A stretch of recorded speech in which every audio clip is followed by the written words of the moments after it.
Olá, eu sou o professor Lucas Neto. Sejam bem-vindos à Escola Bíblica Online. Hoje nós vamos estudar a lição de número 7, que tem como tema os 10 mandamentos do Senhor.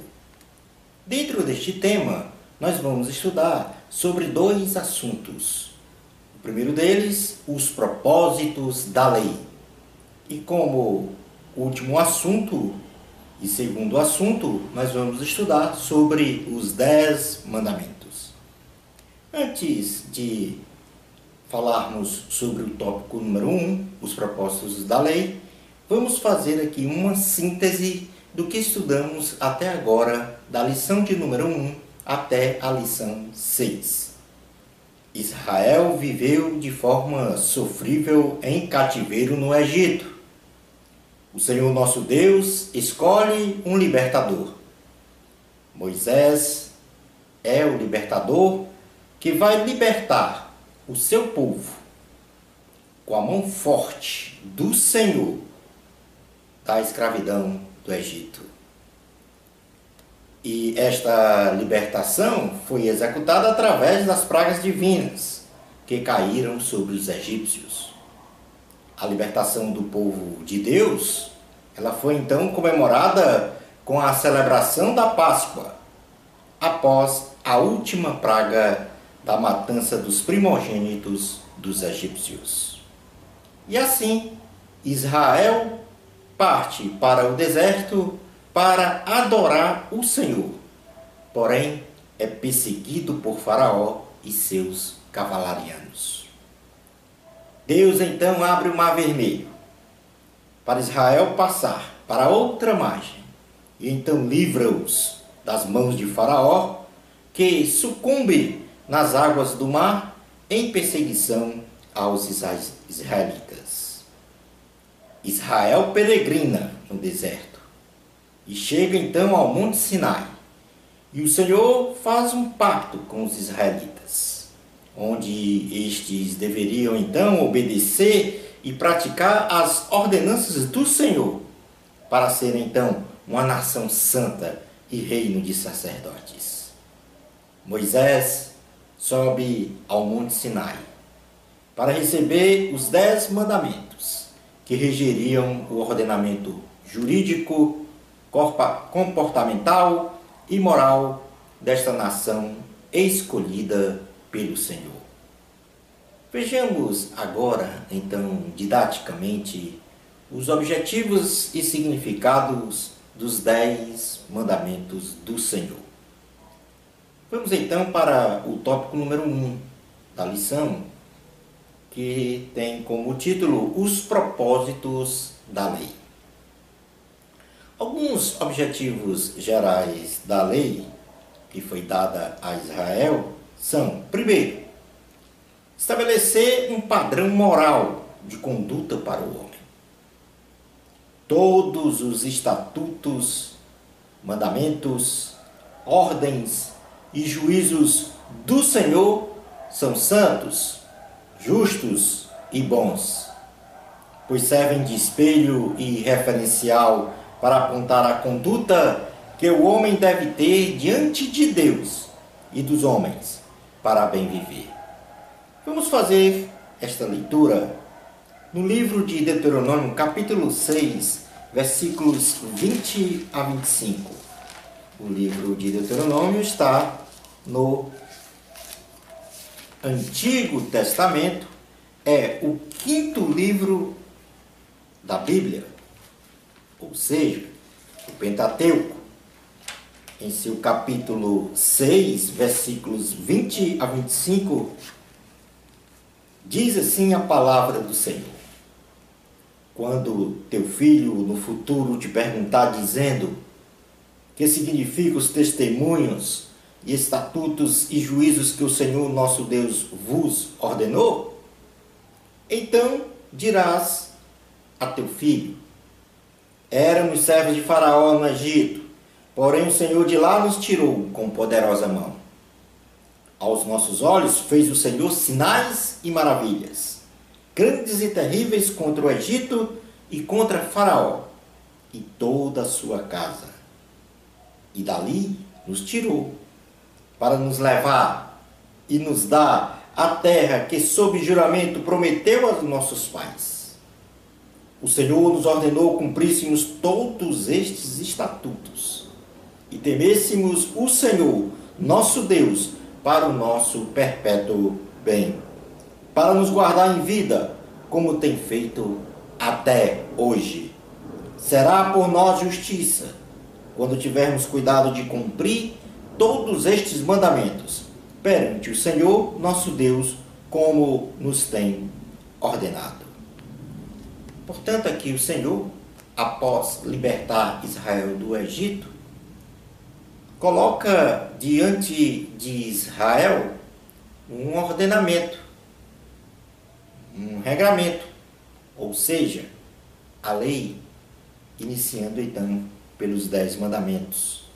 E o objetivo era estabelecer um padrão moral de conduta não só para Israel, mas também para toda a humanidade.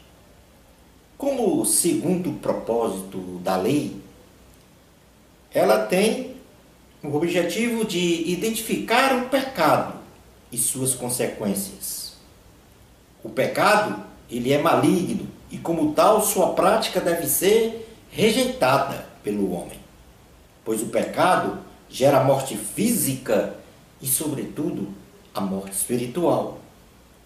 De modo que a lei de Deus, ela expõe a malignidade do pecado, mas também aponta o caminho absoluto do perdão deste pecado. Vamos fazer uma leitura na carta aos Romanos, capítulo 7.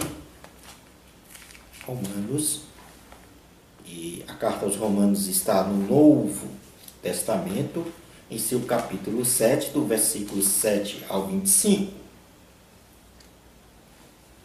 Vamos então fazer esta leitura que vai apontar a lei e o pecado. Que diremos, pois? É a lei pecado? De modo nenhum. Mas eu não teria conhecido o pecado senão por intermédio da lei. Pois não teria eu conhecido a cobiça se a lei não dissera, não cobiçarás. Mas o pecado, tomando a ocasião pelo mandamento, despertou em mim toda sorte de concupiscências.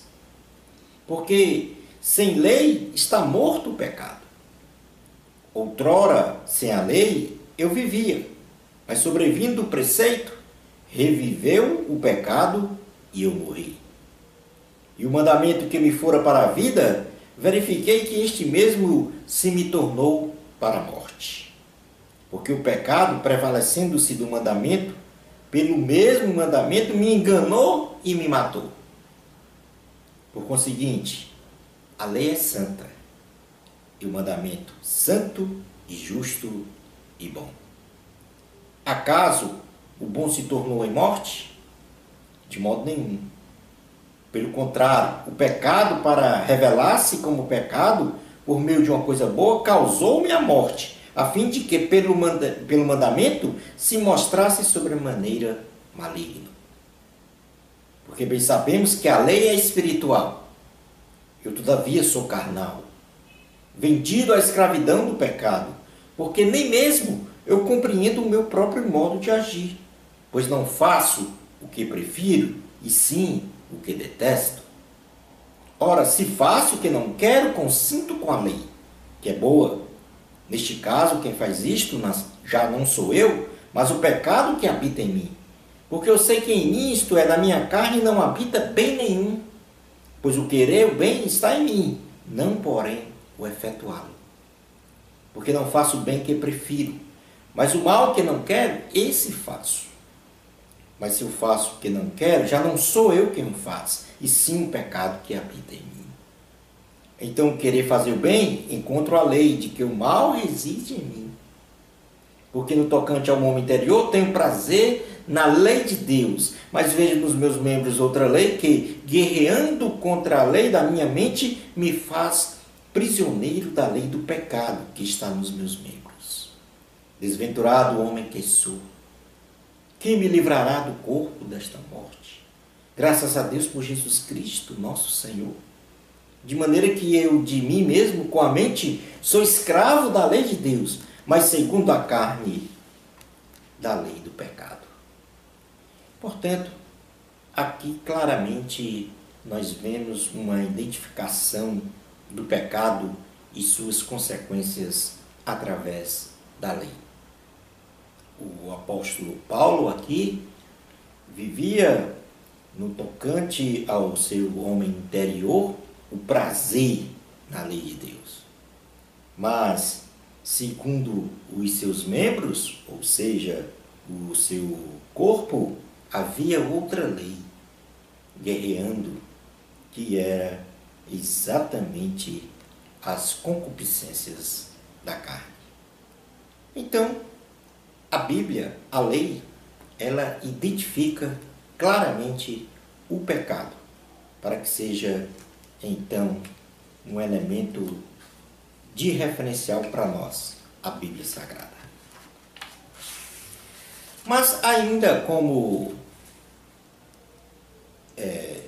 objetivo geral da lei, nós temos que a lei ela revela o amor e a santidade de Deus. Deus é amor. E a maior prova deste infinito e condicional amor foi Ele ter enviado o seu Filho para morrer na cruz por toda a humanidade, onde pelo precioso sangue de Jesus os nossos pecados foram então redimidos. No Evangelho de Cristo, segundo escreveu João, capítulo 3, um dos versículos mais conhecidos da Bíblia, capítulo 3, versículos 16, diz assim a palavra do Senhor: porque Deus amou o mundo de tal maneira que deu seu Filho unigênito, para que todo que nele crê não pereça, mas tenha a vida eterna. Pelos atributos morais de Deus, revelados em sua palavra, temos o referencial único e máximo para lapidarmos o nosso caráter, para lapidarmos o nosso comportamento moral e social no meio da sociedade. E é evidente que a santidade de Deus nos remete a uma reflexão e busca desta santidade para sermos então igual a Ele. No livro de Levítico, capítulo 19, e Levítico está então no Antigo Testamento, em seu capítulo 19, versículos 1 a 2, diz assim a palavra do Senhor. Disse o Senhor a Moisés: fala a toda a congregação dos filhos de Israel e dize-lhes: santos sereis, porque eu, o Senhor, vosso Deus, sou santo. Portanto, em resumo geral, 3 são os objetivos da lei. Em primeiro lugar, estabelecer um padrão moral de conduta para o homem. Em segundo lugar, apontar o pecado, identificar o pecado e suas consequências. E como terceiro ponto, revelar o amor e a santidade de Deus. Vamos agora para o segundo tópico da lição, que fala sobre os 10 mandamentos. Um povo, para se organizar, precisa de uma legislação que faça a regência das relações sociais e interpessoais deste povo, de modo que haja aí uma garantia de um balizamento de condutas, de comportamentos, de posturas, de costumes, de tradições normatizados formalmente ou até mesmo informalmente para o bem-estar da coletividade. O Decálogo é um código da lei divina, carregado essencialmente de preceitos morais, sendo então os 10 mandamentos a raiz das demais leis, que forma um saudável caráter humano. Os 10 mandamentos do Senhor são divididos por 4 mandamentos que tratam da responsabilidade e relação do homem com Deus, e de 6 mandamentos que apontam exaustivamente para os deveres do homem com seus semelhantes. Jesus Cristo sucintamente resume o primeiro conjunto de 4 mandamentos no amar a Deus sobre todas as coisas. E o segundo conjunto de 6 mandamentos, a amar o próximo como a si mesmo. Vamos fazer a leitura dessa divisão que o Senhor fez no Evangelho de Cristo, segundo escreveu Mateus, em seu capítulo 22, Mateus 22, versículos 34 ao 40. Diz assim a palavra do Senhor: Entretanto, os fariseus, sabendo que ele fizera calar os saduceus, reuniram-se em conselho. E um deles, intérprete da lei, experimentando, lhe perguntou: Mestre, qual é o grande mandamento na lei? Respondeu-lhe Jesus: Amarás o Senhor teu Deus de todo o teu coração, de toda a tua alma e de todo o teu entendimento. Este é o grande e primeiro mandamento. E o segundo, semelhante a este, é: amarás o teu próximo como a ti mesmo. Destes 2 mandamentos dependem toda a lei e os profetas.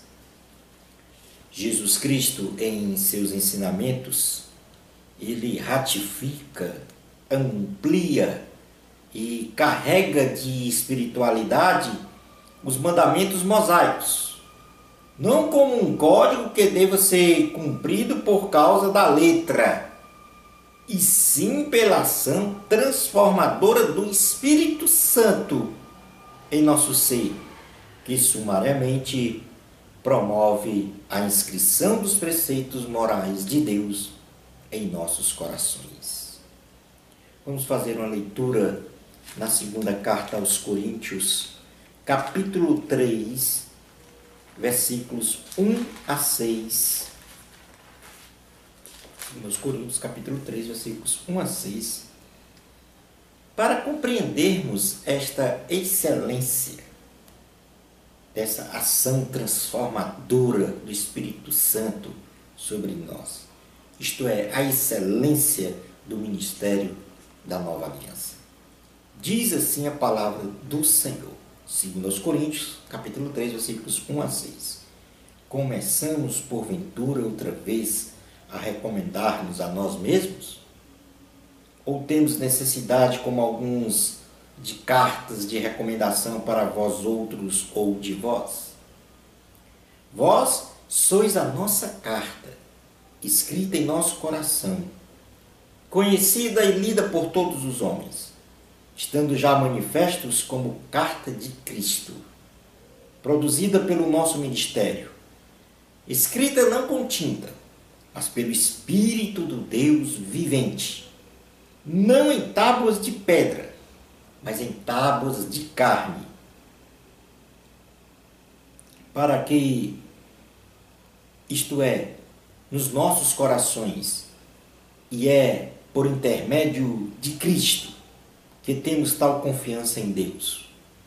Não que por nós mesmos sejamos capazes de pensar alguma coisa, como se partisse de nós.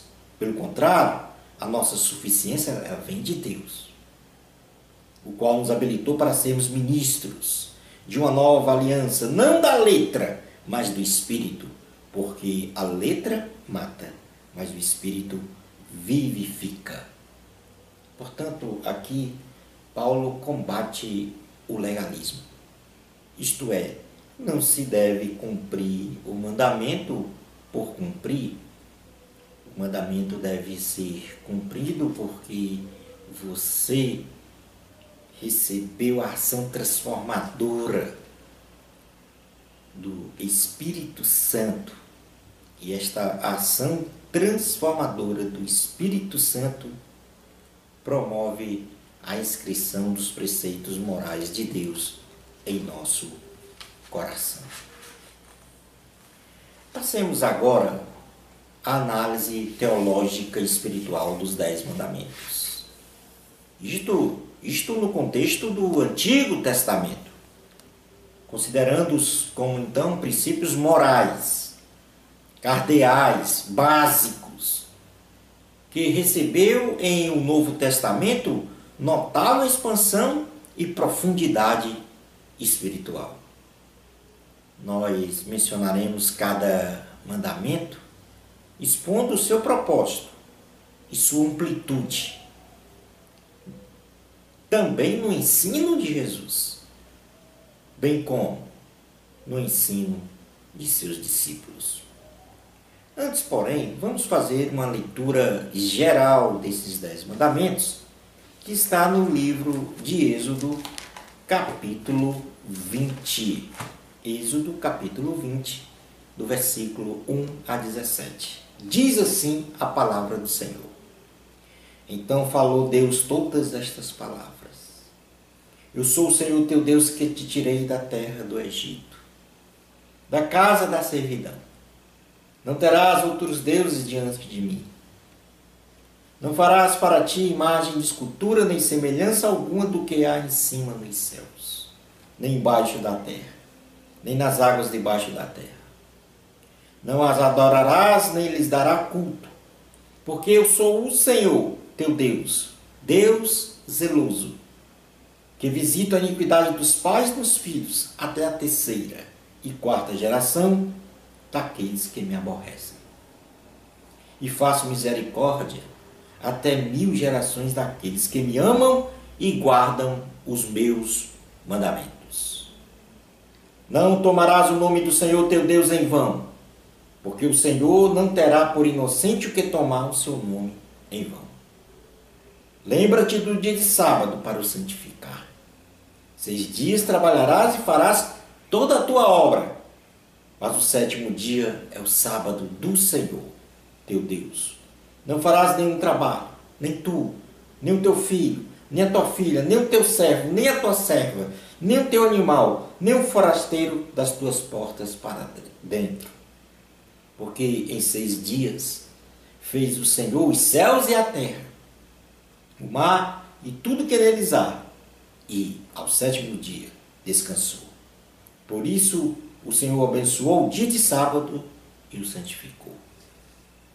Honra teu pai e tua mãe, para que te prolongue os teus dias na terra que o Senhor teu Deus te dá.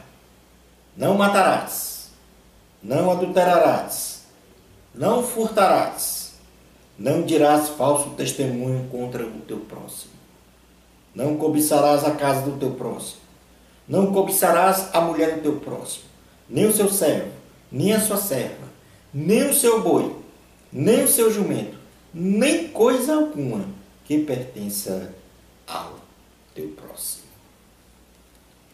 Lido os 10 mandamentos, nós vamos agora expor cada um, inclusive mencionando qual é o propósito de cada mandamento, o ensino de Cristo relacionado a este mandamento, bem como o ensino de seus discípulos, os discípulos de Cristo, com relação a cada mandamento. Então, no primeiro mandamento, diz assim a palavra, no versículo 3, Êxodo 23, não terás outros deuses diante de mim. Isto é, um só Deus. O propósito aqui é perpetuar o monoteísmo, crendo no único Deus e obedecendo a sua vontade. Cristo, através da oração do Pai Nosso, dignifica Deus como nosso Pai, pois Pai só existe um. Não podemos nascer de dois pais, mas de apenas um único pai, preservando então o princípio da exclusividade. Vamos fazer a leitura no Evangelho de Cristo, segundo escreveu Mateus, no capítulo 6, em seu versículo 9, a parte A, diz assim: portanto, vós orareis assim: Pai nosso que estás nos céus. Ou seja, caracteriza a exclusividade de Deus, porque o nosso Pai está nos céus e Ele é o único Deus. O apóstolo Paulo e Barnabé, eles ratificam a existência de um único Deus vivo e exclusivo. Vamos fazer uma leitura no livro de Atos, capítulo 14. Atos está no Novo Testamento, capítulo 14, versículos 8 a 15, diz assim a palavra do Senhor. Em Listra costumava estar sentado certo homem aleijado, paralítico, desde o seu nascimento, o qual jamais pudera andar. Este homem ouviu falar a Paulo, que fixando nele os olhos e vendo que possuía fé para ser curado, disse-lhe em alta voz: apruma-te direito sobre os pés. Ele saltou e andava. Quando as multidões viram o que Paulo fizera, gritaram em língua licaônica, dizendo: os deuses em forma de homens baixaram até nós. A Barnabé chamavam Júpiter, e a Paulo, Mercúrio, porque era este o principal portador da palavra.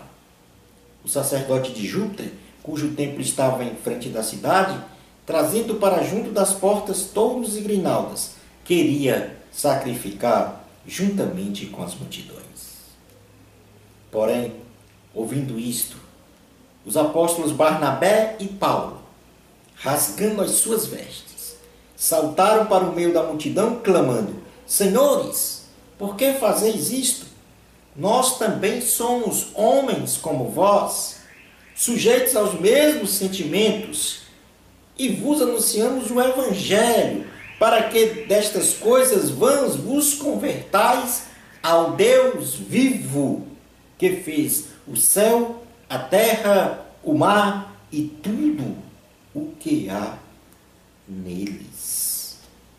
Ou seja, os apóstolos Barnabé e Paulo, como diz aqui o versículo 14, ratifica de que só existe um Deus vivo que fez o céu e a terra. Portanto, não terás outros deuses diante de mim. Isto é, um só Deus, exclusividade. Como segundo mandamento, a palavra de Deus diz que não farás para ti imagem de esculturas, nem semelhante alguma do que há em cima nos céus, nem embaixo na terra, nem nas águas, e nem debaixo da terra. Isto é, não farás nenhuma imagem. O propósito desse mandamento é que as esculturas são elementos preponderantes do misticismo humano, para que este homem venha a cometer o pecado da adoração a ídolos.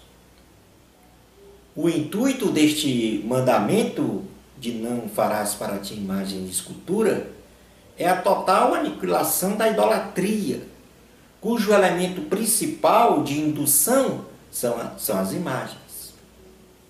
O homem em si, por natureza, é místico, é tangível, e as imagens são elementos indutores para que o homem venha adorar objetos, amuletos. No ensino de Cristo, não é necessário nem que o próprio Deus seja representado por imagens. Então, o que dizer dos falsos deuses quanto a uma representação por esculturas de imagens? Para se chegar a Deus, para falar com Deus, não precisamos de amuletos, não precisamos de objetos sacralizados, não precisamos de imagens. E o Senhor nos diz isso no Evangelho de Cristo, segundo escreveu Mateus, em seu capítulo 6, na oração do Pai Nosso. No versículo 6, diz assim a palavra do Senhor: Tu, porém, quando orares, entra no teu quarto e, fechada a porta, orarás a teu Pai, que está em secreto. E teu Pai, que vê em secreto, te recompensará. Portanto, nós temos uma ligação direta com Deus. Não precisamos de amuletos, não precisamos de objetos sacralizados, não precisamos de imagens para se chegar a Deus. O apóstolo João ele também afirma que nós devemos nos guardar dos ídolos. Está lá na primeira carta de João, em seu capítulo 5. A primeira carta de João está no Novo Testamento, já no finalzinho da Bíblia, diz assim a palavra do Senhor: Também sabemos que o Filho de Deus é vindo e nos tem dado entendimento, para reconhecermos o verdadeiro. E estamos no verdadeiro, em seu Filho, Jesus Cristo. Este é o verdadeiro Deus e a vida eterna. Filhinhos, guardai-vos dos ídolos. Como terceiro mandamento, o Senhor diz assim: Não tomarás o nome do Senhor teu Deus em vão, porque o Senhor não terá por inocente o que tomar o seu nome em vão. Isto é, nenhuma blasfêmia contra Deus. O propósito deste mandamento, ele nos remete a mantermos de forma reverente o respeito ao sagrado, o respeito às coisas de Deus, afastando então qualquer tipo de profanação ao nome de Deus. Jesus nos diz que o nome de Deus deve ser reverenciado, o nome de Deus deve ser honrado e, sobretudo, santificado. O nome de Deus é sagrado e não podemos utilizá-lo perniciosamente. Diz a palavra do Senhor em Mateus capítulo 6, ainda na oração do Pai Nosso, o Senhor nos diz o seguinte, Mateus capítulo 6, versículo 9, a parte B. A parte A diz: Portanto vós orareis assim, Pai nosso que estás nos céus. Agora a parte B: santificado seja o teu nome. Portanto, o nome de Deus é sagrado e não pode ser usado de forma perniciosa, não pode ser usado em vão. Tiago, em sua carta, diz que não devemos jurar em nome de Deus, pois poderemos cair em juízo. Temos que ter palavra. O nosso sim seja sim, o nosso não seja não. Tiago, capítulo 5, e a carta de Tiago está depois da carta de Hebreus, no Novo Testamento, diz assim a palavra do Senhor, no capítulo 5, versículo 12. Acima de tudo, porém, meus irmãos, não jureis nem pelo céu, nem pela terra, nem por qualquer outro voto. Antes, seja o vosso sim, sim, e o vosso não, não. para não cairdes em juízo. Quem jura em nome de Deus está colocando em dúvida a sua própria palavra e colocando Deus como um avalista, que pode ser uma mentira. O nome de Deus é sagrado e não deve ser usado em vão. Prosseguindo ainda com o estudo dos mandamentos, vamos agora para o quarto mandamento. Diz assim a palavra do Senhor: lembra-te do dia de sábado para o santificar. 6 dias trabalharás e farás toda a tua obra, mas o 7º dia é o sábado do Senhor. Aqui coloca o homem para o sábado. O propósito deste mandamento é manter o princípio para um descanso físico, bem como para reflexão e para a adoração a Deus. O sábado, para os judeus, deveria ser um dia santo,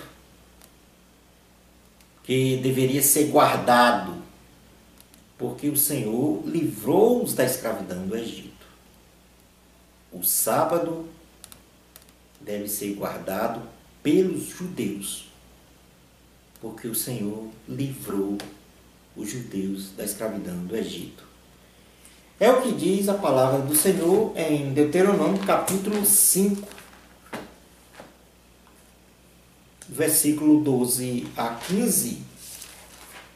Diz assim a palavra do Senhor: guarda o dia de sábado para o santificar, como te ordenou o Senhor teu Deus.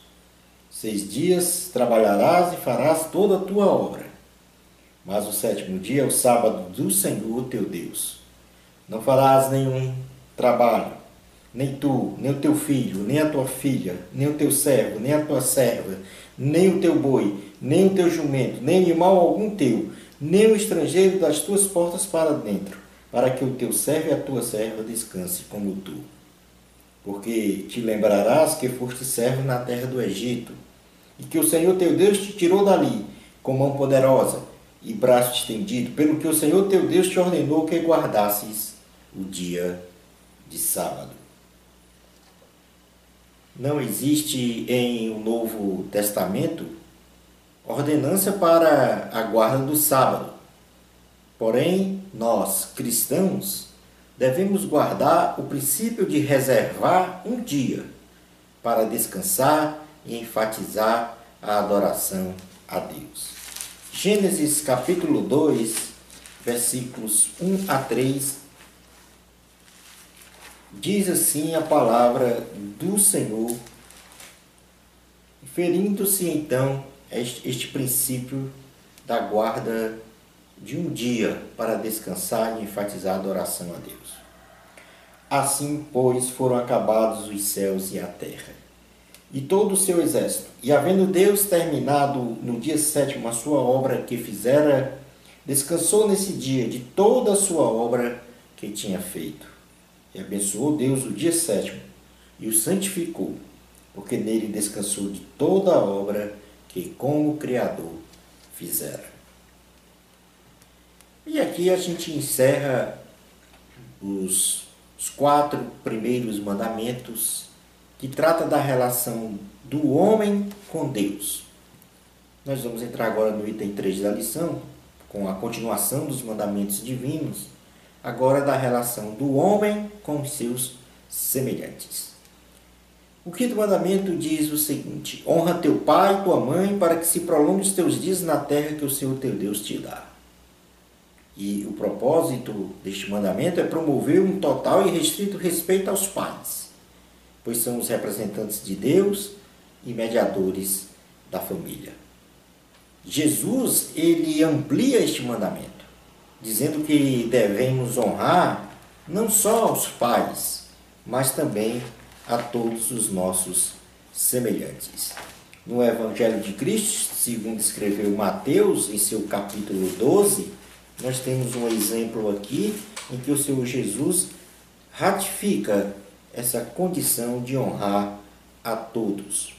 Mateus capítulo 12, versículo 46 a 50 diz assim: Falava ainda Jesus ao povo, e eis que sua mãe e seus irmãos estavam do lado de fora, procurando falar-lhe. E alguém lhe disse: Tua mãe e teus irmãos estão lá fora e querem falar-te. Porém ele respondeu que lhe trouxeram o aviso: Quem é minha mãe e quem são meus irmãos? E estendendo a mão para os discípulos, diz: Eis minha mãe e meus irmãos, porque qualquer que fizer a vontade de meu Pai Celeste, esse é meu irmão, irmã e mãe. Paulo, então, enfatiza esse mandamento de honrar o pai e a mãe, pois quem não honra ao pai e à mãe não tem respaldo para honrar o Senhor.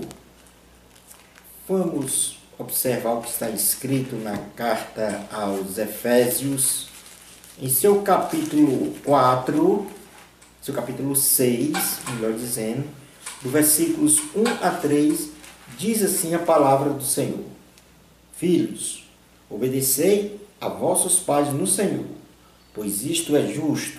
Honra teu pai e tua mãe, que é o primeiro mandamento com promessa, para que te vá bem e sejas de longa vida sobre a terra. Passando então para o sexto mandamento, diz a palavra do Senhor: Não matarás. E o propósito deste mandamento é respeitar a vida humana, pois ninguém tem o direito de subtrair a vida de uma pessoa. Jesus amplia este mandamento, dizendo que não podemos nem mesmo irarmos sem motivo ou proferir insultos aos outros, aos nossos semelhantes. No Evangelho de Cristo, segundo escreveu Mateus, em seu versículo 21 e 22, nós vamos ler exatamente esta condição.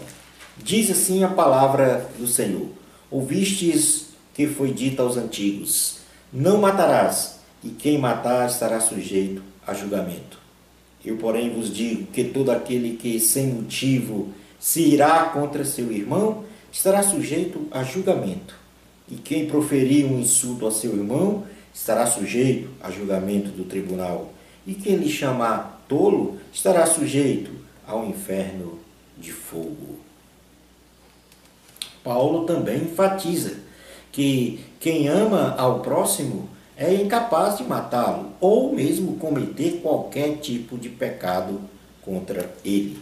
E nós podemos então verificar esta afirmação de Paulo na carta aos Romanos, em seu capítulo 13, versículos 8 a 9, que diz assim: A ninguém fiqueis devendo coisa alguma, exceto o amor, com que vos ameis uns aos outros, pois quem ama o próximo tem cumprido a lei. Pois isto: não adulterarás, não matarás, não furtarás, não cobiçarás, e se há qualquer outro mandamento, tudo nesta palavra se resume: amarás o teu próximo como a ti mesmo. Como sétimo mandamento, nós temos na palavra do Senhor dizendo: não adulterarás. E o propósito deste mandamento é o de proteger a integridade da família de qualquer conduta ilícita na ótica das relações sexuais. Jesus amplia este mandamento, dizendo que se ao menos pensarmos em desejar uma mulher com intenção impura, já cometemos o pecado do adultério. Em Mateus capítulo 5, o versículo 42, ou melhor dizendo, o versículo 27 e 28, diz assim a palavra do Senhor. Mateus 5, 27 e 28. Ouvistes que foi dito: não adulterarás. Eu, porém, vos digo: qualquer que olhar para uma mulher com intenção impura no coração, já adulterou com ela. Paulo nos diz que os adúlteros não herdarão o reino de Deus, Na primeira carta aos Coríntios, capítulo 6, versículos 9 e 10, diz assim a palavra do Senhor: ou não sabeis que os injustos não herdarão o reino de Deus? Não vos enganeis, nem impuros, nem idólatras, nem adúlteros, nem efeminados, nem sodomitas, nem ladrões, nem avarentos, nem bêbados, nem maldizentes, nem roubadores herdarão o reino de Deus. Como o oitavo mandamento, diz a palavra do Senhor: não furtarás. E o propósito deste mandamento é o de proteger o patrimônio alheio. Jesus Cristo amplia este mandamento dizendo que devemos dar aos necessitados e jamais subtrair qualquer coisa de alguém. Em Mateus capítulo 5, versículo 42, diz assim o Senhor: dá a quem te pede, e não voltes as costas ao que deseja que lhe emprestes. Paulo nos diz que não devemos furtar, e sim trabalhar arduamente para nos sustentar e, inclusive, ajudar aos necessitados. E isto está escrito na carta aos Efésios, capítulo 4, versículo 28. Assim diz a palavra do Senhor. Efésios, capítulo 4, versículo 28. Aquele que furtava, não furte mais. Antes trabalhe, fazendo com as próprias mãos o que é bom, para que tenha com que acudir ao necessitado. Como no mandamento diz assim a palavra do Senhor: não dirá falsos testemunhos contra o teu próximo. E o propósito deste mandamento é de eliminar a mentira, o engano nas relações sociais. Isto é, nada de mentira no meio dos homens. Jesus amplia este mandamento, dizendo que não devemos jurar nem proferir mentiras. O nosso sim deve ser sim. O nosso não deve ser não. Mateus, capítulo 5, versículos 33 ao 36, diz assim a palavra do Senhor. Também ouvistes que foi dito aos antigos: não jurarás falso, mas cumprirás rigorosamente para com o Senhor os teus juramentos. Eu, porém, vos digo: de modo algum jureis, nem pelo céu, por ser o trono de Deus, nem pela terra, por ser estrado de seus pés, nem por Jerusalém, por ser cidade do grande rei, nem jures pela tua cabeça, porque não podes tornar um cabelo branco ou preto. Seja, porém, a tua palavra sim, sim, não, não. O que disto passar vem do maligno. Paulo nos diz que não devemos mentir, porque temos o caráter de Deus, e Deus não é mentiroso. Isto está escrito em Colossenses capítulo 3, versículos 9 e 10. Carta aos Colossenses. Colossenses está no Novo Testamento.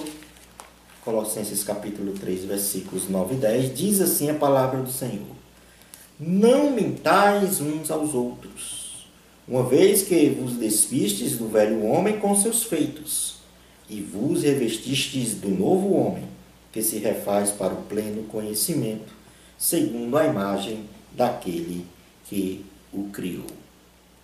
Como o último mandamento, assim diz a palavra do Senhor. 10º mandamento: não cobiçarás a casa do teu próximo, não cobiçarás a mulher do teu próximo, nem o seu servo, nem a sua serva, nem o seu boi, nem o seu jumento, nem coisa alguma que pertença ao teu próximo. E o propósito deste mandamento é respeitar o casamento, a propriedade e os bens privados. Jesus também amplia este mandamento, dizendo que o homem é feliz se buscar a justiça, isto é, fazer o que é certo, o que é justo, e em procedendo assim não haverá cobiça. Mateus capítulo 5, versículo 6 diz assim: Bem-aventurados os que têm fome e sede de justiça, porque serão fartos. Paulo também nos diz que não devemos nem falar o nome cobiça, quanto mais cobiçar. Isso está escrito na carta aos Efésios, em seu capítulo 5. Assim diz a palavra do Senhor. Efésios, capítulo 5, versículo 3. Mas a impudicícia e toda sorte de impurezas ou cobiça nem sequer se nomeia entre vós, como convém a santos. E assim nós encerramos o comentário sobre os 10 mandamentos. Considerando então o seu propósito, o ensino de Jesus, bem como também o ensino dos discípulos, dizendo que dos 10 mandamentos, 9 foram confirmados, ratificados em um Novo Testamento, com exceção do sábado. E por isso, nós vamos fazer agora algumas considerações gerais sobre a guarda do sábado. Em um Novo Testamento, não existe alusão à guarda do sábado, e muito menos à guarda do domingo. Porém, o princípio da reserva de um dia para descanso físico e realização de uma enfática adoração a Deus é explicitada pelo apóstolo Paulo na carta aos Romanos, em seu capítulo 14, muito especificamente no versículo 5. Romanos, capítulo 14, versículo 5. Diz assim a palavra do Senhor: Um faz diferença entre dia e dia, outro julga iguais todos os dias. Cada um tem a opinião bem definida em sua própria mente. Quem distingue entre dia e dia para o Senhor, o faz. E quem come para o Senhor, come porque dá graças a Deus. E quem não come para o Senhor, não come e dá graças a Deus. Portanto, aqui o apóstolo Paulo, ele implicitamente diz que qualquer dia é dia em que se pode adorar ao Senhor. Se a guarda do sábado fosse doutrina para os cristãos da igreja primitiva, o apóstolo Paulo jamais se omitiria de ensinar esta doutrina. E o apóstolo não o fez, apesar de ter ensinado a palavra de Deus, sem deixar de anunciar coisa alguma proveitosa. Isso quer dizer que Paulo afirma que nunca deixou de anunciar qualquer coisa proveitosa ao cristianismo. E como tal, ele não fez alusão ou ensinou a guarda do sábado em um Novo Testamento. Diz assim a palavra do Senhor, Atos capítulo 20, versículos 17 a 21. Atos 20, 17 a 21. De Mileto mandou a Éfeso chamar os presbíteros da igreja. E quando se encontraram com ele, disse-lhes: Vós bem sabeis como foi que ele conduzia entre vós em todo o tempo, desde o primeiro dia em que entrei na Ásia, servindo ao Senhor, com toda a humildade, lágrimas e provações, que pelas ciladas dos judeus me sobrevieram, jamais deixando de vos anunciar coisa alguma proveitosa, e de vos ensinar publicamente, e também de casa em casa, testificando tanto os judeus como a gregos, o arrependimento para com Deus e a fé em nosso Senhor Jesus Cristo.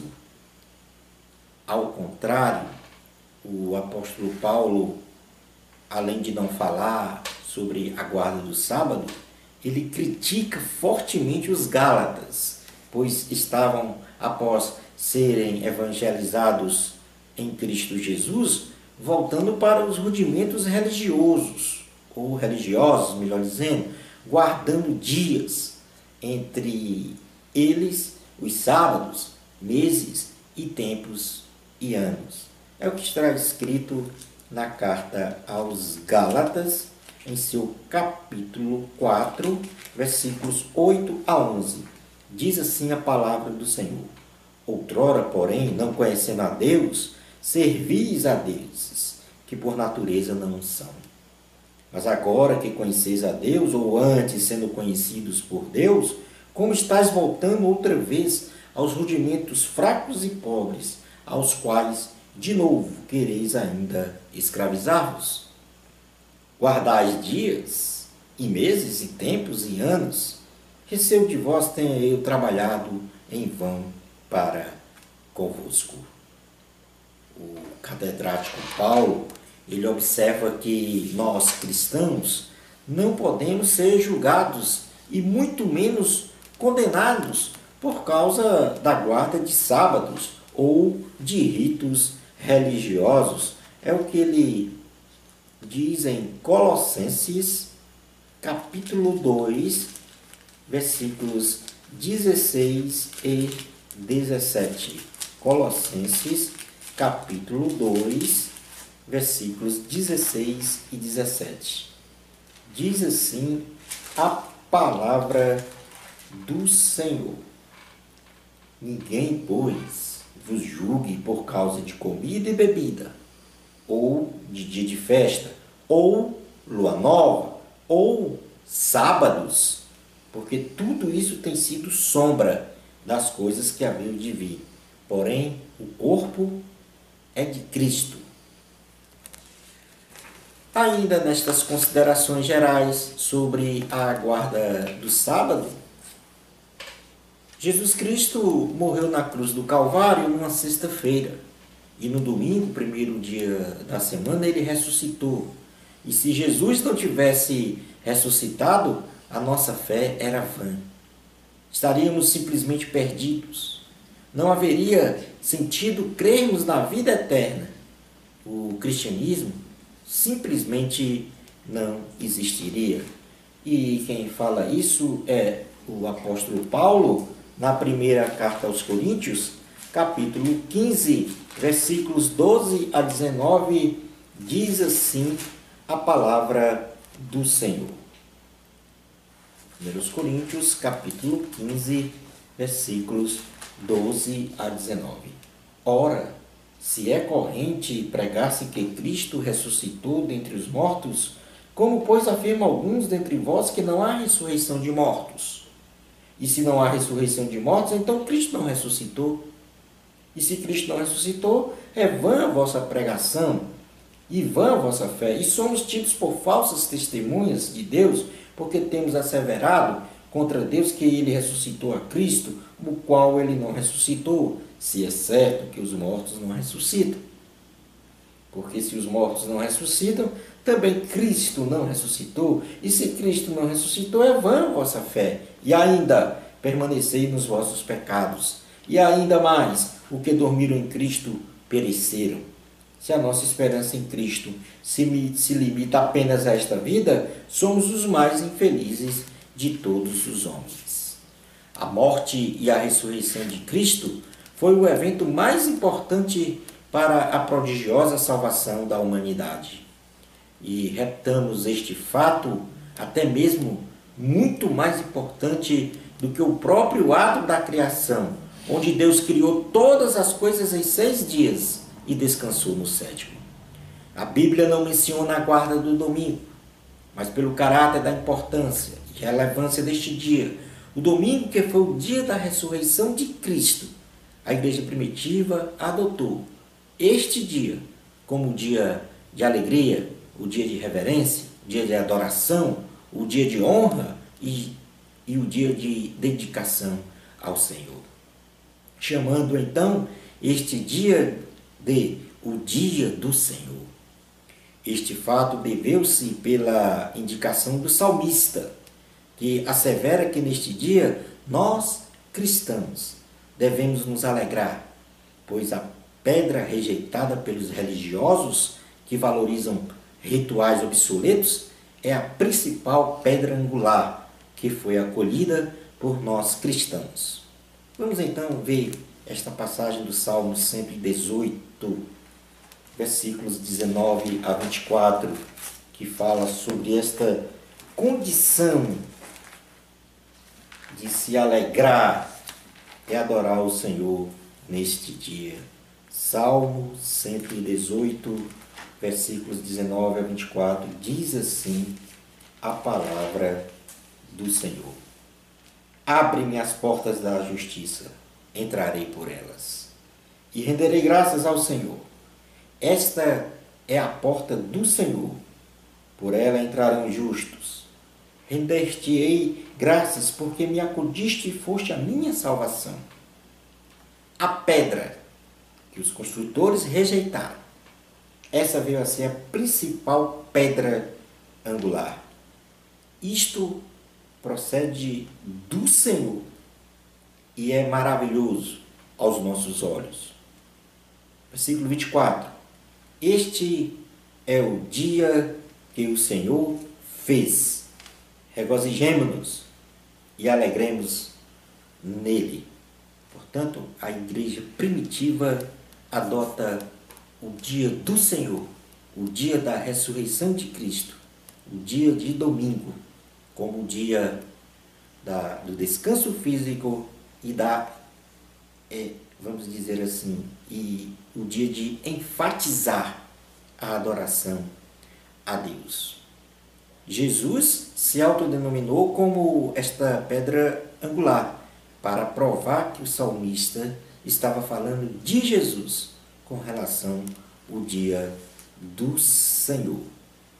Em Mateus capítulo 21, versículos 42 a 46, nós vamos experimentar esta autodenominação de Jesus Cristo como uma pedra angular, a pedra rejeitada pelos construtores.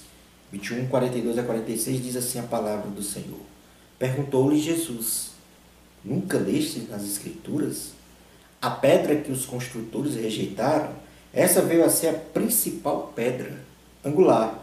Isto procede do Senhor e é maravilhoso aos nossos olhos. Portanto, vos digo que o reino de Deus vos será tirado e será entregue a um povo que lhe produza os respectivos frutos.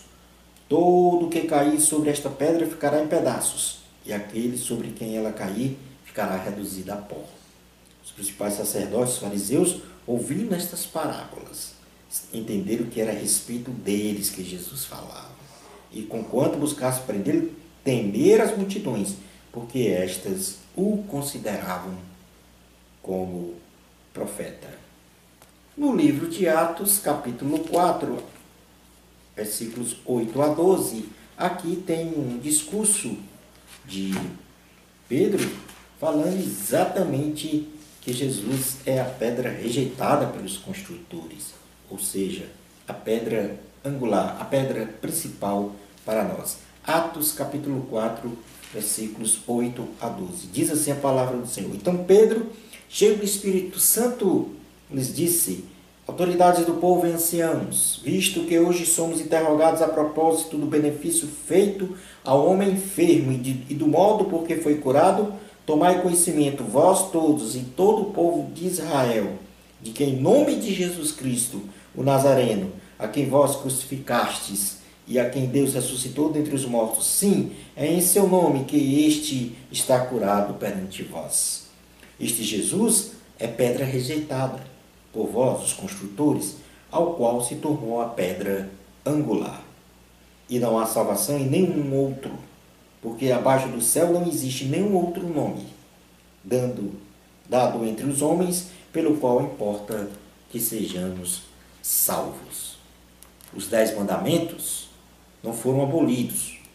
Pelo contrário, seus princípios perduram até a volta de Jesus.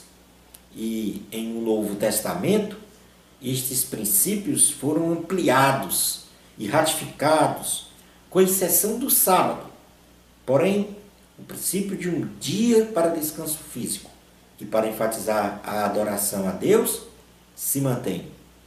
Os cristãos, a partir da igreja primitiva, adotaram o domingo, por ser o grande dia da ressurreição de Cristo. O dia do Senhor, que consolidou todo o plano de salvação da humanidade. Concluindo a nossa aula de hoje, quando o Espírito Santo opera no homem, presidindo a sua vida, ocorre uma transformação não explicada, mas sentida pelo homem nos aspectos moral e espiritual, onde o seu caráter em exercício na relação vertical com Deus e também na relação horizontal com os seus semelhantes e muito também na relação de profundidade consigo mesmo, satisfaz integralmente os mandamentos do Senhor. Isto quer dizer que quando o Espírito Santo preside a nossa vida, os mandamentos do Senhor são integralmente satisfeitos pelo homem. Chegamos ao final da nossa aula. Uma bênção especial de Deus para você. Amor a Cristo. Até a nossa próxima escola bíblica online, se Deus permitir.